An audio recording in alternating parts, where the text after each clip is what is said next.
এই সংবিধানের ভিতরে অন্তর্বর্তীকালীন সরকারের কথা নাই, এই সংবিধানের ভিতরে তত্ত্বাবধায়ক সরকারের কথা নাই, এই সংবিধানের ভিতরে 2026 ফেব্রুয়ারিতে নির্বাচন হবে সেই কথা বলা নাই। তাহলে এই সংবিধানের দোহাই যদি আপনারা দেন, সংবিধানে যে নির্বাচন নাই সেই নির্বাচনে আপনারা কিভাবে অংশগ্রহণ করলেন?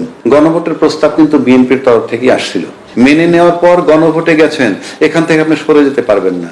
সবাই যখন সমঝোতার ভিত্তিতে যেটা মেনে নিবেন সেটা কিন্তু আপনি সরে আসার কোনো পথ নাই। আজকে হয়তো খুব কমফোর্টেবলি সবাই যাচ্ছে, কিন্তু মাথায় রাখতে হবে একটা বিরুদ্ধ শক্তি যদি আসে, বিরোধী একটা শক্তি যদি কখনো ক্ষমতায় চলে আসে, কেউ ছাড়া পাবেন না, কেননা সংবিধানের মধ্যে কেউ নাই।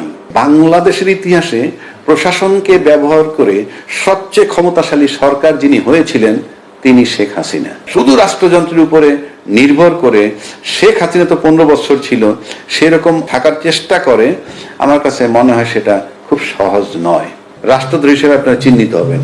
শুধুমাত্র যারা উপভোগ করবে ক্ষমতা তা না, যারা সহায়তা করবে তারাও ওইটার ভিতরে পড়বে। সুতরাং পরিস্থিতি কঠিন।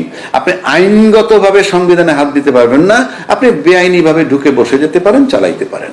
যেহেতু 2/3 মেজরিটি পেয়ে গেছে যে দলটা, তার কোনো কিছুর জন্য কারোর উপরে নির্ভর করতে হবে না, এবং কোনো কিছুর উপরে নির্ভর করতে না হলে ওনারা যা চান তাই করতে পারবেন, এবং যা চান তাই করতে পারবেন। এর ভিত্তিতে যা চান তাই করেন, তার পরিণতি আমরা অতীতে যেটা দেখছি ভালো কখনো হয়নি। এই সংস্কারগুলোর ক্ষতি হয় কার? এখানে আপনাকে আগে যেতে হবে। এই সংস্কার হলে এটা আভ্যন্তরীণ ব্যাপার, এই সংস্কারের সাথে পৃথিবীর কোনো সম্পর্ক নাই, এটা আমার রাষ্ট্রের ব্যাপার।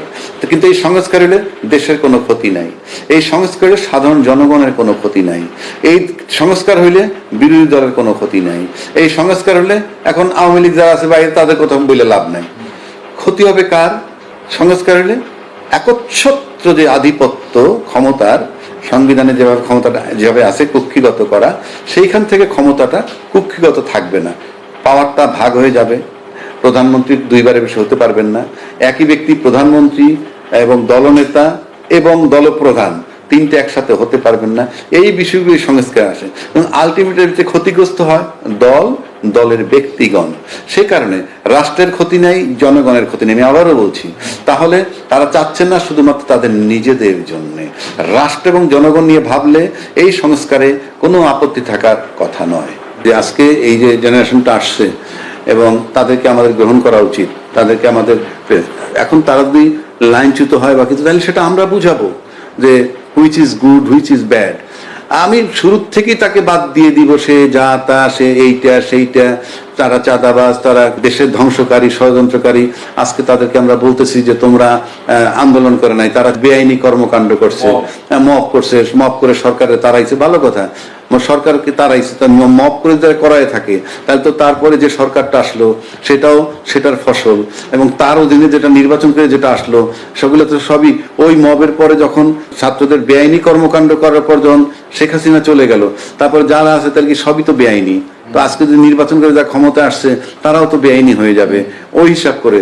তো আপনি আজকে যেভাবে দেশটা চলতেছে, একটা সময় যদি আসে অ্যাডভার্স কোন সরকার যদি আসে, অ্যাডভার্স মানে এই প্রতিকূল একটা সরকার যদি আইসে পড়ে কখনো, আপনি লক্ষ্য করে দেখবেন বঙ্গবন্ধু হত্যার 21 বছর পর শেখ হাসিনা দেশে এসে সরকার গঠন করলো, করার পর কিন্তু সেই বঙ্গবন্ধু হত্যার বিচার বলেন, তারপরে সেই রাজাকারদের বিচার বলেন, যুদ্ধ অপরাধী, সেগুলো কিন্তু সে করেছে।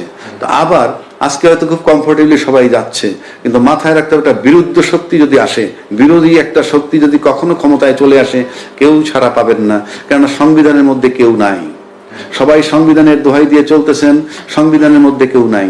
এই সংবিধানের ভিতরে অন্তর্বর্তীকালীন সরকারের কথা নাই, এই সংবিধানের ভিতরে তত্ত্বাবধায়ক সরকারের কথা নাই, এই সংবিধানের ভিতরে 2026 ফেব্রুয়ারিতে নির্বাচন হবে সেই কথা বলা নাই। এই সংবিধানের ভিতরে বলা আছে কি সংসদ ভেঙে গেলে পরবর্তী 90 দিনের মধ্যে নির্বাচন করবেন, কোনো কারণে না হলে আরো 90 দিনের মধ্যে। তারপরে বলা নাই আপনার যখন মন চায় তখন নির্বাচন করবেন। তাহলে এই সংবিধানের দোহাই যদি আপনারা দেন, তাহলে সংবিধানে যে নির্বাচন নাই সেই নির্বাচনে আপনারা কিভাবে অংশগ্রহণ করলেন? এটা প্রশ্ন আসবে। গণভোটের প্রস্তাব কিন্তু বিএনপির তরফ থেকেই আসছিল।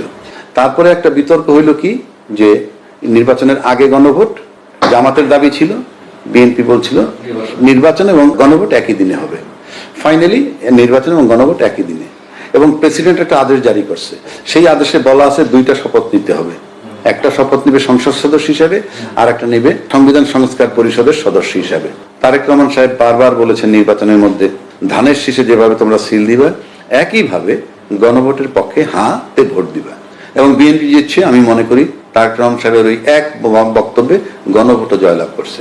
যেই গণভোট আপনি মেনে নিয়েছেন, সবাই আইনের কথা বলেন, কিন্তু আপনি যেটা দলমত নির্বিশেষে বাংলাদেশ সবাই মেনে নিলেন, সব দল মেনে নেওয়ার পর গণভোটে গেছেন, এখান থেকে আপনি সরে যেতে পারবেন না। সবাই যখন সমঝোতার ভিত্তিতে যেটা মেনে নিবেন, সেটা কিন্তু আপনি সরে আসার কোনো পথ নাই। আর যদি বলেন যে দুইবার, এখন একটা কথা আসছে দুইবার শপথ তো রাষ্ট্রপতি যে ডাইরেকশনটা দিছে তার ভিতরে আছে।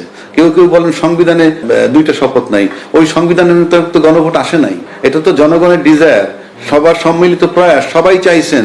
রাজনৈতিক দলগুলো 8 মাস স্ট্রাগল করেও যখন সমাধানে আসতে পারেন নাই, তখন এটা গণভোটে গেছে এবং গণভোটে যাওয়ার পরে এখানে আসে। এখান থেকে আপনি সরে যাবার পথ নাই। এখন যদি আপনি সরে যান, আপনি 2/3 মেজরিটি নিয়ে যারা ক্ষমতায় আসছেন, তারা যদি ভাবেন আমি মানলাম না, মানলেন না, নো ম্যাটার। বাংলাদেশে তো নতুন কিছু না। বাংলাদেশে এরকম এমন হইতে যে নতুন না, এটা পুরনো, এরকম অতীতে হয়েছে। আপনি মানবেন না, মানবেন না। আপনি জনগণের প্রতিশ্রুতি দিচ্ছেন যে এটা গণভোটে যাবে, জয়যুক্ত হলে মেনে নিবেন। প্রতিশ্রুতি যদি না মানেন, না মানবেন। কিন্তু প্রশ্ন হচ্ছে, যদি এই প্রতিশ্রুতি আপনি না মানেন, তার যে কনসিকুয়েন্স কি হবে সেটা সময় বলবে। যেহেতু 2/3 মেজরিটি পেয়ে গেছে যে দলটা, তার কোনো কিছুর জন্য কারোর উপরে নির্ভর করতে হবে না। এবং কোনো কিছুর উপরে নির্ভর করতে না হলে ওনারা যা চান তাই করতে পারবেন। এবং যা চান তাই করতে পারবেন, এর ভিত্তিতে যা চান তাই করেন, তার পরিণতি আমরা অতীতে যেটা দেখছি ভালো কখনো হয়নি। জামাত এবং এনসিপি তারা যে 11 দলীয় জোট করছে, এখানে একটা জিনিস লক্ষণীয় যে বিরোধী দল হিসাবে তারা, জামাত কিন্তু আপনার সিঙ্গেল মানে নিজেরা শুধু নির্বাচন করে মাত্র 3টা সিট পেয়েছিল। আর জোটে গিয়ে বিএনপির সাথে একবার 14টা, একবার 18টা পেয়েছে। 3টা সিট পেয়েছেন যে জামাত পাইতো, তারা 68টা সিট পেয়েছে। এটা অলমোস্ট প্রায় 23 গুণ। এটা কিন্তু বিশাল ডেভেলপমেন্ট। আর যে রেকর্ড আছে তাতে প্রায় 52-53টা সিটে 70 ভোট থেকে 5000 ভোট এই ব্যবধানে হারছে। এবং তাদের মোট ভোট কাস্টিং এর ভোট পেয়েছে 31%। এই 31% ভোটার জামাতকে যারা দিছে, তারা যে সবাই জামাত করে সেটা আমি যদি নাও বলি, বাট দ্বিদলীয় শাসন ব্যবস্থা দেখে সে কারণে তারা হয়তো তৃতীয় একটা শক্তি দেখতে চেয়েছিল। ক্ষমতায় আসতে পারেনি সেটা ভিন্ন কথা, তা নাহলে এত ভোট তাদের পাওয়ার কথা নয়। এখন যারা ভোট দিছে আশাবাদী হয়ে, সেই ভোটারগুলো কিন্তু মানসিকভাবে তাদের সাপোর্ট দিবে। মানে আপনি এবারের বিরোধী দলটা কিন্তু কাস্টিং ভোটের একটা বিরাট অংশের ভোটারদেরকে নিয়ে বিরোধী দল। সুতরাং তারা হয়তো চিন্তা করতেছে এইটা যে আমরা পার্লামেন্টে শুরু করব আমাদের যাত্রা, আমাদের বিতর্ক। পার্লামেন্টে বিতর্ক শুরু করবে এবং গণতান্ত্রিক দেশ হিসেবে আমিও আশা করি পার্লামেন্টের থেকে বিতর্ক শুরু হোক কঠিনভাবে। এবং তারা একটা বলছিল যে তারা শ্যাডো গভর্নমেন্ট করবে। এবং শ্যাডো গভর্নমেন্ট তো আপনি ভালোই জানেন, প্রতিটা মন্ত্রণালয়ের সাথে কাউন্টার একজন মন্ত্রী, একজন সরকার হিসাবে মন্ত্রী পারে, আর এমনি শ্যাডো গভর্নমেন্ট। সুতরাং তারও প্রিভিলেজ থাকবে, প্রত্যেকটা দপ্তরের খবর সে নিতে পারবে। নিয়ে সেটা যদি বিতর্ক শুরু করে পার্লামেন্টে, ভালো। যদি এই বিতর্কের মধ্যে থেকে গণতান্ত্রিক চর্চা চলতে থাকে, ভালো। আর যদি 2/3 মেজরিটি পাওয়ার কারণে সবাইকে উপেক্ষা করে, আলটিমেটলি উপেক্ষা করতে থাকে, তাহলে তো আমরা অতীত সরকারের সাথে এদের কোনো পার্থক্য দেখব না যদি এটা করেন। কিন্তু আমরা চাই না সেই ঘটনাগুলো পুনরাবৃত্তি হোক। এই কারণে বলছি, বাংলাদেশের ইতিহাসে প্রশাসনকে ব্যবহার করে সবচেয়ে ক্ষমতাশালী সরকার যিনি হয়েছিলেন, তিনি শেখ হাসিনা। এত কঠিনভাবে মানে সমস্ত সরকারি রাষ্ট্রীয় অর্গানকে ব্যবহার করে সরকারি পরিচালনা করা, ওনার চেয়ে শক্তিশালী কেউ এ পর্যন্ত হয় নাই।